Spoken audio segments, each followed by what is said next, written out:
What do you do to help your clients mitigate the risk of hiring the wrong person? For me, there's a number of elements to that. Very simply, it really starts with understanding where a business is today. Like, where are you in terms of your capability? What are your gaps? What are you trying to achieve? And what's the gap to go and get there? Involving all the people who would be involved in that decision. Obviously, there's a CRO directing that, or CEOs directing that, but then there's often maybe an HR director or a chief operations officer, or maybe a CFO that's involved in that too, that we need to understand what they care about and what's most important. So really deeply understanding where the business is today and what they're trying to achieve. Also, where are they in terms of their growth stage?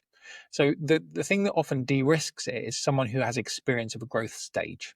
Mm-hmm. So a failure point here is that people go, we are in this industry. Let's say, for example, cybersecurity, identity management. We're going up against some really big players in this space. We want to try and hire their sales manager, and we'll pay them really high, which is like above what you can afford. And so they'll try and find someone from industry because they have the industry experience. And my favorite word in recruitment to avoid is they have the black book.